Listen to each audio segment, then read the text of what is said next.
All right, guys, we are back. We are doing a kind of Winnie the Pooh themed show for you today. We just got done reviewing the Adventures of Winnie the Pooh, the Disney film. Coming up here in just a few minutes, we're going to be reviewing the Ewan McGregor film, Christopher Robin. But slap dab here in the middle, we got a movie called Goodbye, Christopher Robin. And this movie is based on the guy who wrote the Christopher Robin and Winnie the Pooh fiction. So we've got Toby, we've got Tim here in the studio getting ready to review this particular film, Goodbye, Christopher Robin. I'll get to what I thought about this film. I was a little disappointed in this film, and I'll tell you the reasons why. But I'm curious what you guys thought of this film first and foremost. Did you guys find this film interesting at all? Did you find it compelling? What did you guys think? It was a little slow. It was a lot slow. A lot slow. Yeah. Sad. That was my complete emotion when I finished the movie. It was so sad. Yeah. My problem with the movie was not that the movie was sad, not that the movie was slow. The way they marketed this movie, the movie felt like it was going to be like a Finding Neverland with Johnny Depp, how they did like the Peter Pan story. Right. Or I don't know if you guys ever remember watching this, but this was like back from the early 1990s. There was a TV movie that came on. It was called Dreamer of Oz.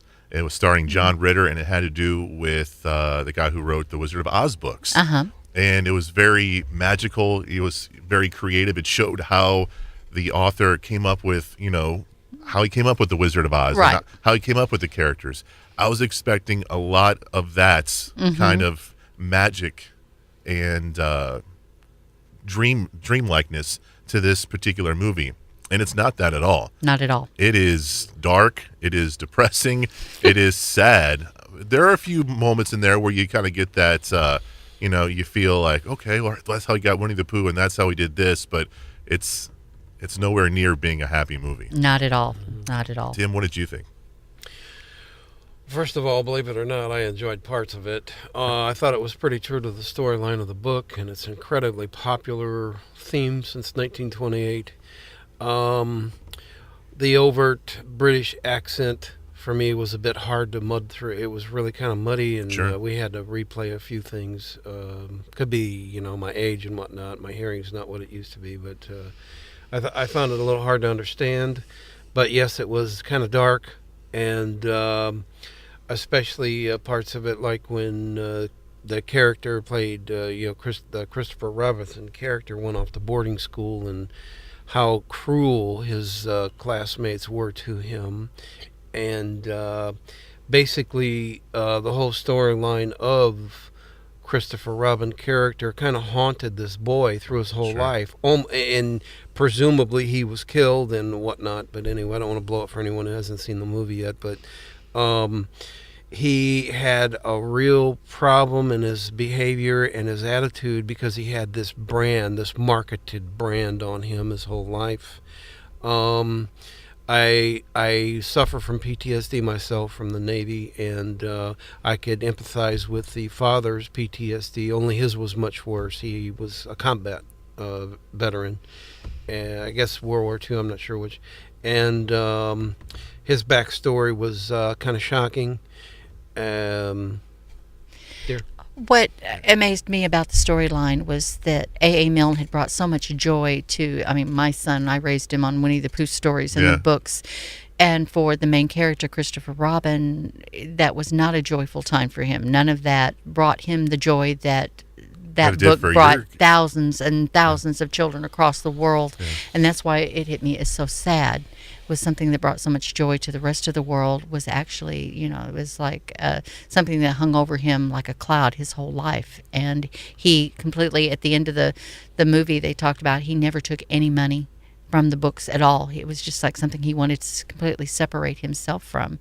And that was so sad to me. Yeah, like the whole movie is like that. Each character has got some sort of sad story going on. Like you mentioned, A.A. Milne, is that how Milne? Is that how you pronounce it? Yes. He was suffering from World War I, and nobody knew what was going on at the time. So he's dealing with, his issues with the war, and people are thinking, what's wrong with him? Why can't Why can't he write? Why can't he do this? Why can't he do that? Why does he have to go off to the countryside? How come he can't stay and live the big city life and keep writing? And his wife is having issues. His wife is having jealousy issues with the son, Christopher Robin, and the nanny. And there's just so much. Well, she wasn't much of a mother. I'll just put my 2 cents in there. I had issue. I'm like, stay at home and take care of your child. She wanted to go off and party in London.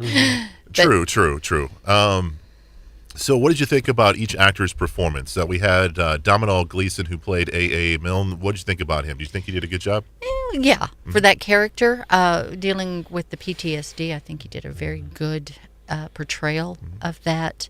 The highbrow British gentleman, I think he played well. The little boy that played Christopher Robin, to me, was just adorable, absolutely, and a good actor. Yeah. Very good actor. All right, so Margot Robbie as the wife. I know you didn't like the character. Her. I didn't like the character. She portrayed it well. Yeah, as a mother, I got a little. I was more than just aggravated with her. I was mouthing at the TV the whole time, saying, "Stay home. Get don't pass off your child to it." Had to keep sharp objects away from her. Yeah. Sharp, heavy objects. Especially when it comes to mothering. Turn the TV off. Yeah, just turn the TV off. She did a good job. The character itself was, I don't know, that was very, you didn't really get to know her till the end of the movie. Yeah. And that she actually did have, and maybe that's an English thing. And that's like the only part of the movie that I liked was like the very end. There's like 5 minutes where you're like, okay, things are a little happy. Things are bright. It's coming back together. It's coming back together, but the movie's over now. All right. Yeah. Well, that was fun. Yeah, it's not one of those, unless you are a true Winnie the Pooh, you're doing historic. Yeah. That you want to know the backstory. No. So you say no. What do you say, Tim? I feel like the historical, the backstory of the movie was good. Little boy was, the boy who played Christopher Robin as the young, little boy, did a fantastic job. I'd say, yeah, it's worth seeing. Okay, there you go. The movie's called Goodbye, Christopher Robin, and you can find it on DVD. We're going back to Christopher Robin, but we're going to hopefully a happier film. This one is done by Disney. It's called Christopher Robin, starring Ewan McGregor. We'll check that one next right here on The Screen Team.